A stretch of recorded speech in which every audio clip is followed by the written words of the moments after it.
Stand up for America. Stand up for not indenturing our children to China and to Saudi Arabia. Stand up for protecting us from terrorism. Stand up for paying the military decently. Stand up for paying policemen and teachers decently. And don't just make apologies for the people who are screwing up the society. Is there anybody out there that you think gets it? Out of the three? Not on the political scene. Not at all. Nobody. Not at all. So then what happens? I mean, I will vote for McCain because I'm a Republican. I will vote for McCain. Are you a conservative or you're a Republican? I am a conservative and a Republican. Look, who else could I vote for, Glenn? You're not running. You want to run? I'll vote for you. Yeah. I'll vote for you. No, would you?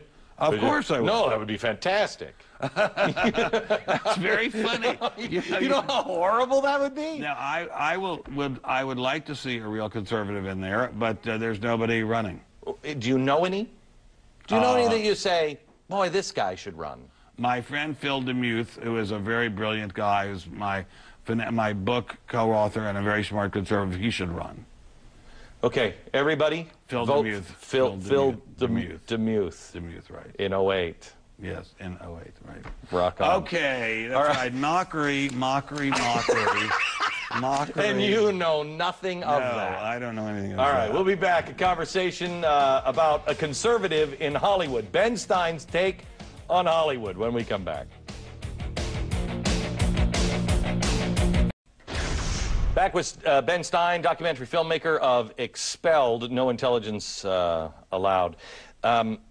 You used to write a column about celebrities. Right, and then you were kind of disillusioned. What a surprise! Well, I was writing it for E-Online, which is a great online service, and it was about life at Morton's, which is a super powerful star restaurant. It's actually closed just recently, but I got disillusioned because the real stars, I realized, are not at Morton's. They're not in Malibu. They're not in Beverly Hills. They're wearing battle dress uniform over body armor in Ar-Ramadi, Kirkuk, Mosul. They're going on patrol outside Bagram Air Force Base in Afghanistan. They're flying around in helicopters in remote valleys in Afghanistan. They're getting shot at. They're having their legs blown off by Iranian-supplied equipment. And then they're being incredibly brave about it at Walter Reed. You were just at Walter Reed just I was just at Walter Reed very recently.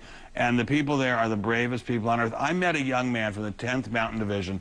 He'd had his legs blown off by an explosively formed projectile.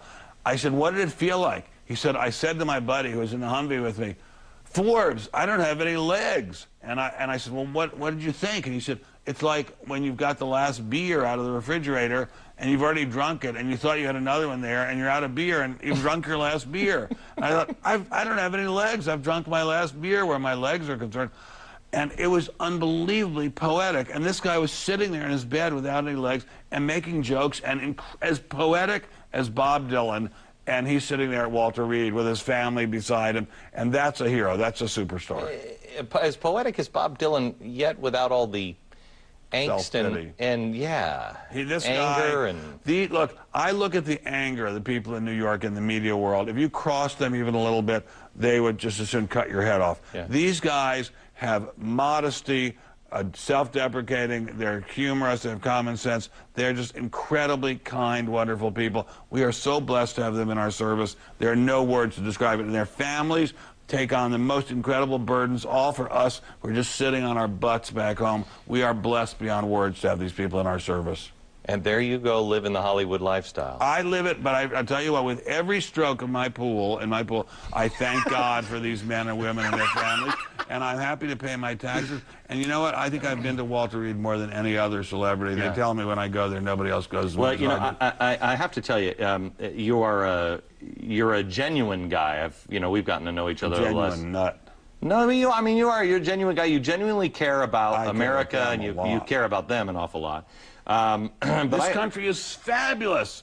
Glenn, this country, do I care? How could you not care about America? Look, I'm a Jew. My parents were just the scum of the earth back in Eastern Europe. People could kill us or spit on us or torture us to death with impunity. In America, I'm a human being with dignity and have the rights under law to do anything I want. What happened to us, Ben? How can we have people like Jeremiah Wright coming out and saying the things that he does, and just this hatred of... because he doesn't understand. He doesn't understand. But it's not him alone. There are lots of people like that, but they've got to be educated. I mean, Martin Luther King Jr. said we have to love love other people, not because they're likable, but because they're all children of God, and we have to love them because God made them in his image. And the same is true with Reverend Wright. I disagree with much of what he says, but he's a child of God, made in his image, and we've got to try to educate him and correct his thinking. It can be done. How many children do you have? One, a college student. Really? Yes. Very, very, very good-looking guy who has the best-looking girlfriend on the planet. Again? Well, This I mean, is I notice these disturbing. things. I notice these things. How many dogs do you have? We have 3 dogs and 6 cats and a fish. Okay, here's the thing. If you're a listener to the radio program, you know that I have a Homeland Security rule. I think if you have more than 3 cats, not married, so in other words, you can marry and you can have 3 cats. So in other words, if you have 2 cats and she had 2 cats, you could marry, but you can't have 4. You got to choose one, Sophie's choice, and get rid of 1 cat. Well, no, but you have 6. I put a cruiser out in front of your house because you're one of the crazy cat people. We have a pretty big house. I'm sure nowhere near as big as yours, and the cats are treated well. They don't go outside. They don't bother anybody else. And that's even creepier. You're one of the people. I'm telling you, America. Someday you're going to read Ben Stein died alone with 80 cats. The neighbors are complaining about the feces in the house. That's what's going to happen. I just hope it's not for a long time. I mean, doesn't it? I mean, it says something about somebody who has I don't like the alone part too much, but we love animals, and those animals would have been killed if we hadn't taken them in, and they're all incredibly cute and playful, and we love them. Dogs and cats are our best friends, Glenn. Ben, whatever. Plus oil. But again, again with the Hollywood lifestyle, you're off and on again with marriage. No, I've been married only to the same woman ever in my whole life. Twice! You divorced her and then married her but again. I've only been married to her. She's the only woman I've ever been married to. And the only other woman I've ever been married to is my dog. I mean, you don't have to really tell me the gory details, but what's with the divorce and then did you just one day go... We were both young. We didn't really understand how to get along with other people. We were both incredibly selfish.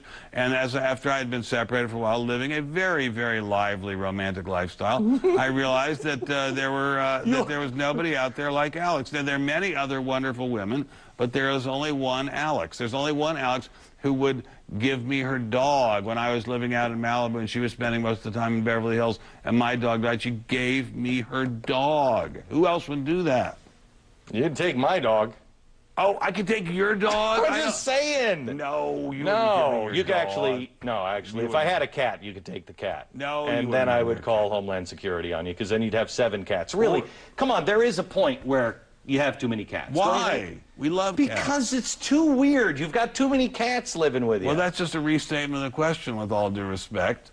I think that's everything you need to know about a person. I have 6 cats. Okay, thanks. Well, my wife and I and our son and the housekeeper have 6 cats, so that's really only 1.5 cats per person. How many houses do you have? A lot. How much you pulling down a year? Nowhere near as much as you. No, come on, that's not an answer to the question. That's not even in the same That's just deflecting to me. It's not even in the same universe as you. It's a very It's modest. a deflection. It's a very modest. How much you pulling down a year? It's a very modest wage. He has to feed 6 cats. Can you imagine what the salary is? It's a very modest wage. Nuts. It's a very modest. All right, we're gonna play Win Glenn Beck's Money. Okay. In a second. Okay.